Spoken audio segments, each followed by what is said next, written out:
this again.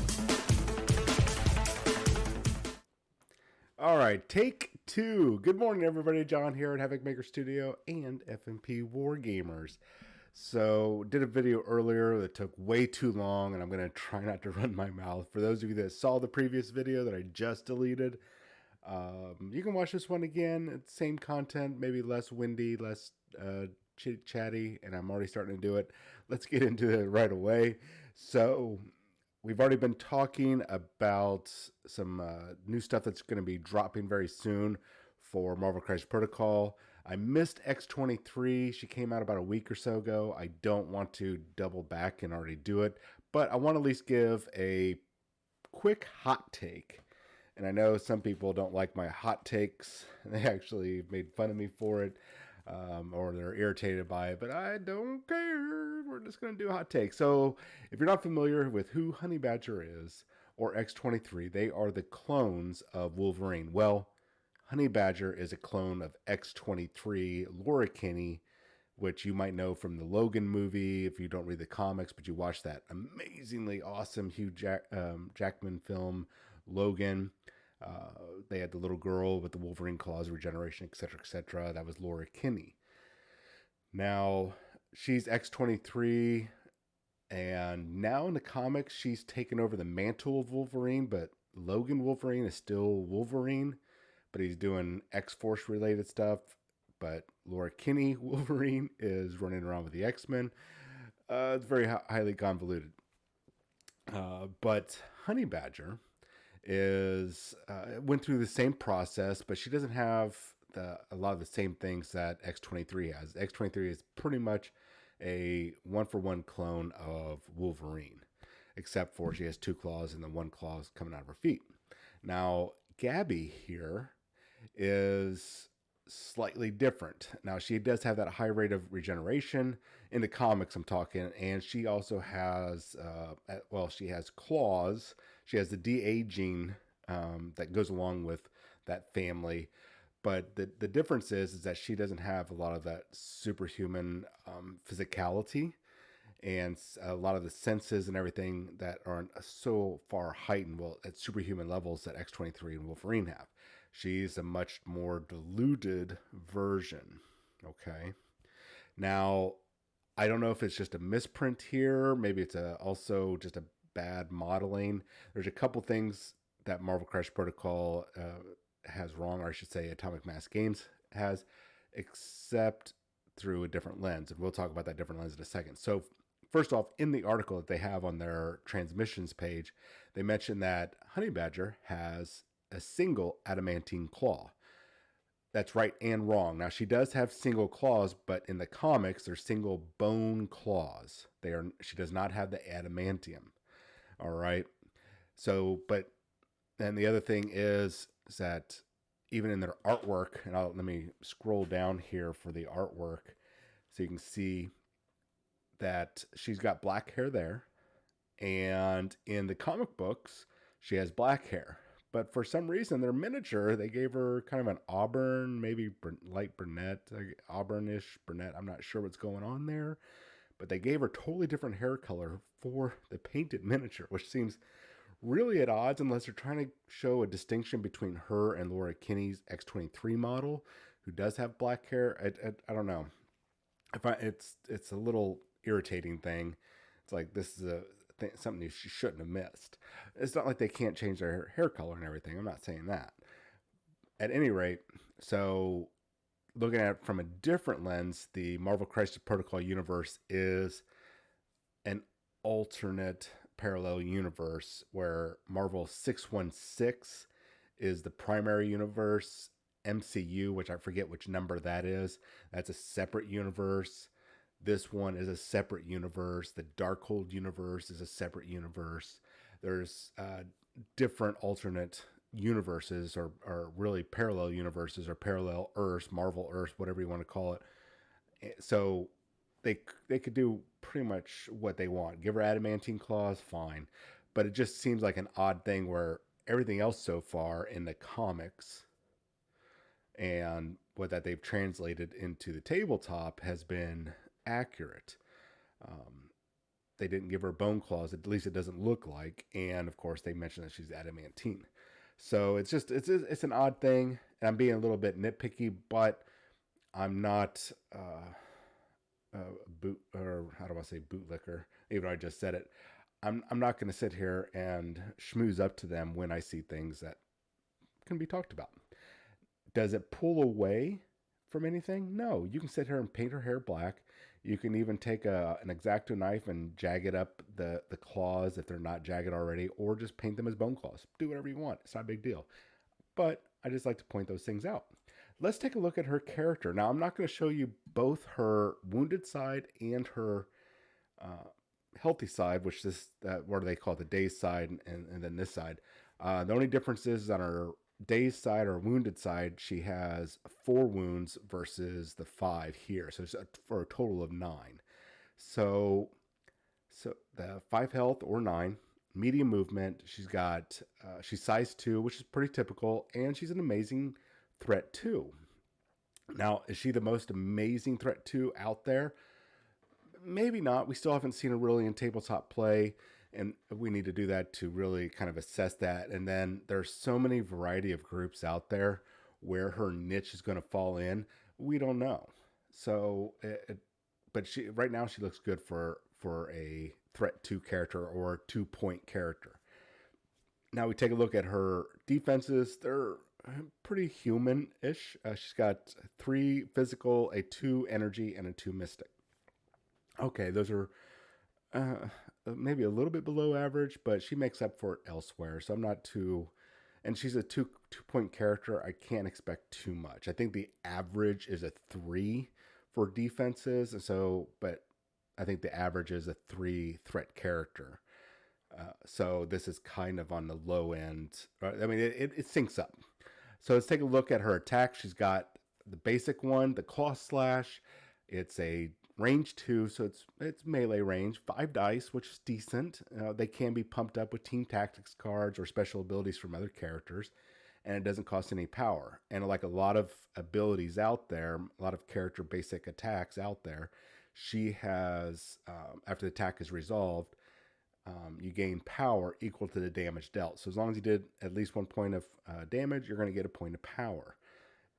That's good. That's fairly, I'd say fairly typical. I'd say about the 50% of characters are able to do that. I'm just going to say that right now because there's like 100 plus characters out there, so it's hard for me to keep track of all of them. Excuse me. So we have also, if she happens to roll the wild symbol on the dice, which is just 1 symbol out of 8 symbols that are on the dice, that's about a 12-ish% chance. I think it's 12.4, or it might be 12.6% chance of it coming up, not counting rerolls. If you get that, then after the attack is resolved, whether you cause damage or not, as long as you rolled that symbol, you're going to cause the bleed special condition, which the other character will take a point of damage until it's dealt with, or they're immune to it. Hamstring is her next cool ability that I really like because it fits her fighting style, especially when you see her fighting with Deadpool. They have a comic book series where they're together fighting zombie animals. It's really, really funny. It's those two. I think X-23 pops up at one point, and Jonathan, the unstoppable Jonathan, her intelligent badger, honey badger, or whatever, that runs, or Wolverine that runs around with her. Really cute. Really, the deadpan and the comedy, like the buddy. I don't want to say buddy cop, but the chemistry between Deadpool and Gabby is really, really cool, and I really enjoyed it. So hamstring, get back into it. Range 2, another melee range attack. 5 dice, decent, and 3 power. Now, if this attack does actually do some damage, at least 1 point of damage, then you're going to inflict slow and bleed special conditions, which is automatically awesome. Unless, of course, they're immune to slow and or bleed, then you probably don't want to use that ability, except for rolling the wild symbol on this attack, and you initiate the elusive. After the attack is resolved, this character may advance medium range. That's a good movement ability to go claim an objective, to get out of an area of effect that character might have. be able to disengage and let somebody else, or maybe be able to go move closer to another character to use one of her other abilities. We'll talk about that here in a second. There's a lot of these, they're rare attacks, but a lot of these abilities where you can do an attack and then move are really nice because it's a free movement. As long as you roll the symbol, it's a free movement that really benefits the characters. Now, we go to Too Dangerous to Ignore. This is her superpower, her only superpower, costs 2 power. When an enemy character within range 2 of the character targets another allied character with the attack, you can use the superpower.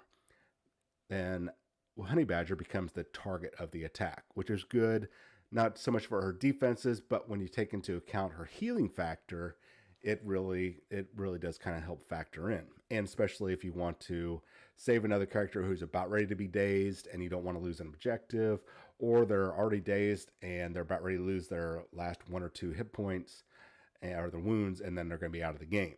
So it's a cool ability. Sacrifice basically a pawn to save a bishop or a rook or something. So Ankle Biter is innate ability, one of her 3 innate abilities. I think this is a really funny ability. Now it sucks that this character cannot contest, interact, or hold objectives. That sucks. But this makes her, you can focus her now on being an objective claiming character, or a supporting character.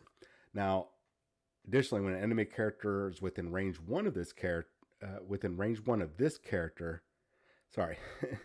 additionally, when an enemy character within range 1 of this character, Honey Badger, is attacked by another allied character, the enemy character rolls 1 less defense dice. And it doesn't sound like a lot, but when you're maybe rolling, say, 3 defense dice, now you're rolling 2, well, you just lost 30%, or really more once you factor in how many defense dice and everything are into account. So you are significantly reducing a person's defensive abilities just by removing 1 less dice. And that's really cool to have available, especially as a support character. She also has Little Sis, where only really works with if you have allied Laura Kinney on there. And so if your opponent has X23, it doesn't count. But if you have Laura Kinney in your team on the tabletop within range 3, this can go into effect. So if X23, Laura Kinney, I'm just going to say X23, is damaged, after the effect is resolved, Honey Badger can advance medium towards the character that damaged X23, and it can only be used once per turn. So this is another one of those great little movement abilities to really help bolster other characters, especially when you take in an effect like Ankle Biter or Too Dangerous to Ignore. You can actually be able to start getting in range, free movement abilities to be able to do these sort of things. Really cool. And then, of course, Healing Factor 1, great. Who doesn't like a Healing Factor 1? That means once per activation phase for that character, they're able to heal up 1 wound. So that's not bad.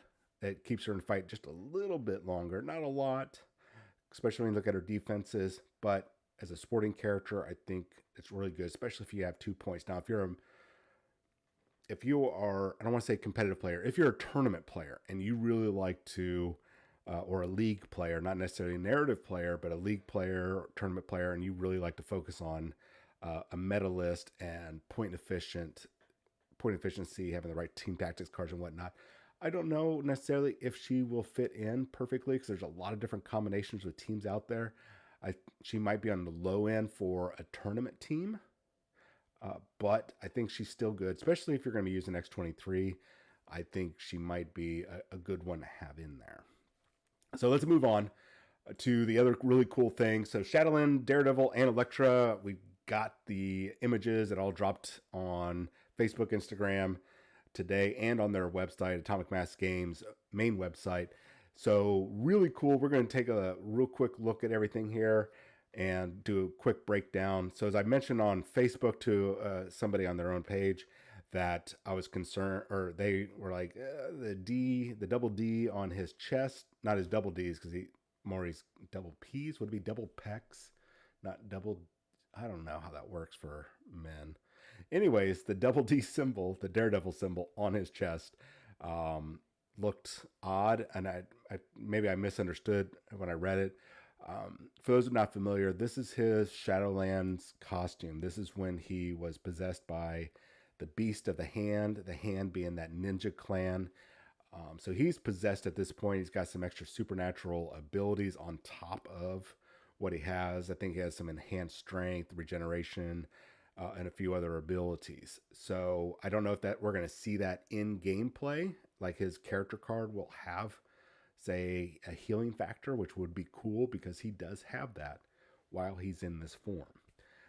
So that we'll see. Anyways, people had asked, can you use this character to replace your other Daredevil? There's no reason why you can't, guys. Just make sure that your opponent sees that you're using the regular Daredevil card versus the Shadowland Daredevil.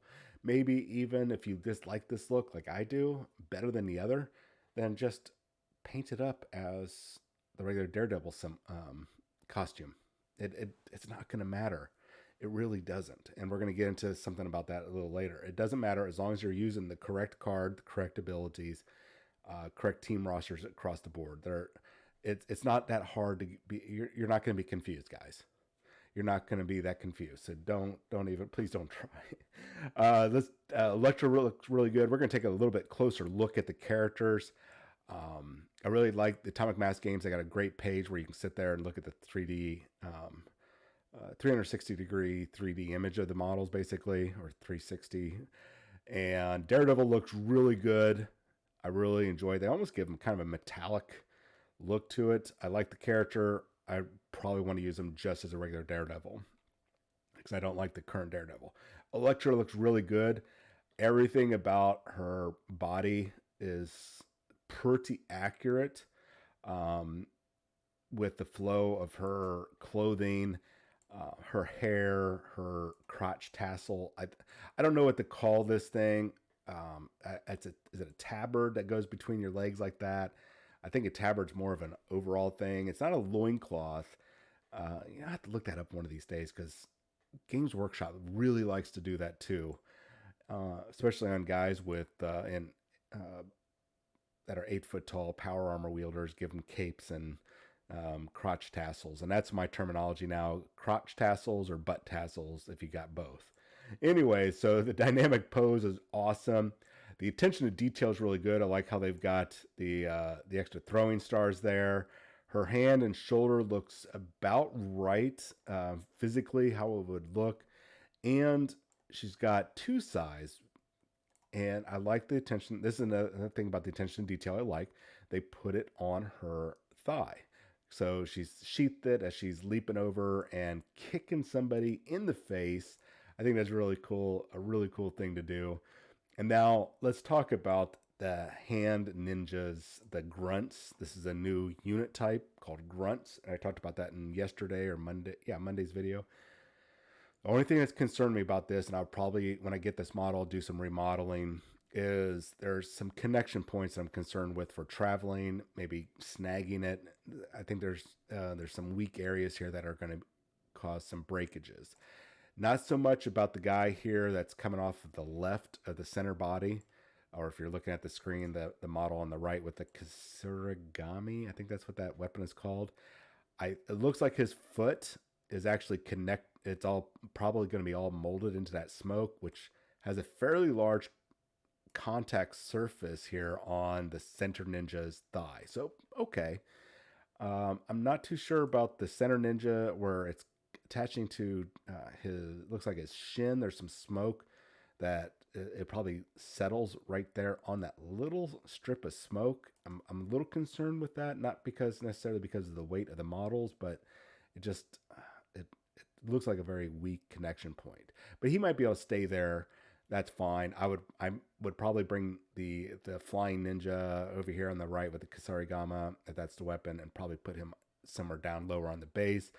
The ninja, and I think it's a female ninja, at least there's some, it just feels female to me, with the ninja toe, the short bladed like katana. The connection point looks like it's attached to the foot, or it might just be the foot, and it's already molded in there. This the end of the belt or the sash that comes off of the center ninja, and that's the connection point. It looks very weak to me. And so this ninja on the left side of the screen or the right side of the center ninja, I'm probably going to pull down and attach to the base. It'll probably be a lot easier to do, and I don't have to worry too much about these ninjas with their very flimsy weapons, easy to snag, easy to knock over. And if you've played the game, any miniature games, you know I'm right about that.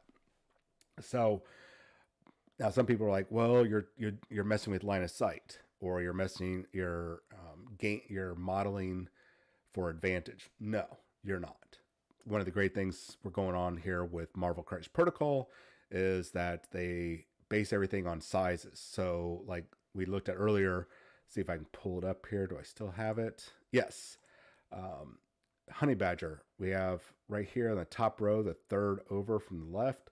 It's size 2. That's how big she is. So when you're drawing line of sight between a model and terrain, or terrain and a model, however you want to look at it, a size 1, like a lamppost, is not going to provide cover or concealment or anything for a size 2, 3, whatnot type of character. So that's how they base everything. So even if I was to take all these ninjas, lay them down on the base, lay them on their side, and just haphazardly, just really crappily model them on there, they're just all laying down. It looks really dumb. It doesn't matter. It's still a size, probably a size 3. And so it's not going to matter for the purposes of line of sight blocking and whatnot. So nothing to worry about there. Just do it if you want probably a safer model. Don't sweat it, guys and gals. All right, now looking over, let's look at the contents real quick. Now, we don't know too much about the contents. They're probably actually dropping right now, and I can't see it because I'm talking to you guys, but it's probably going to be put up this week or next week, probably this Thursday. Actually, we'll probably see Nick Fury Jr. and S.H.I.E.L.D. first.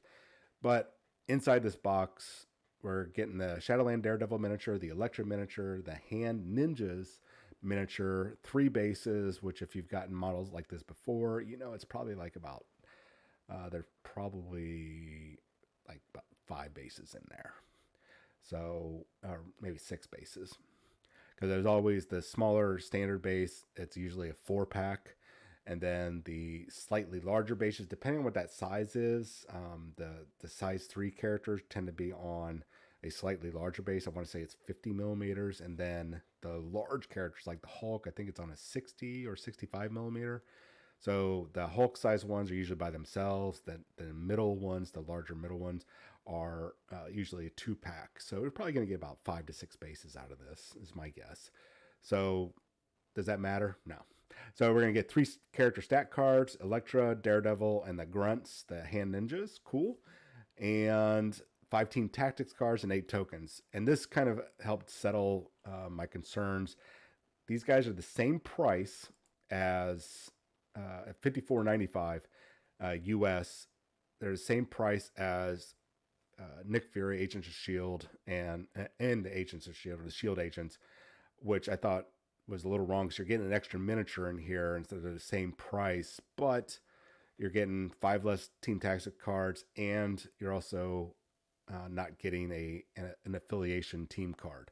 So that kind of helps clarify a little bit. I don't know if an affiliation team card and 5 team tactics cards really price wise is the equivalent of, say, an Elektra miniature or just a regular size miniature, but apparently it is.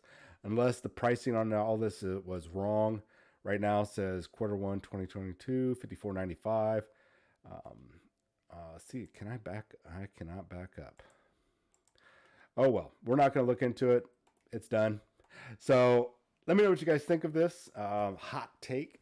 Let me know what you guys think of Daredevil and all them. If you're all right with people converting those up to count as, maybe repositioning them.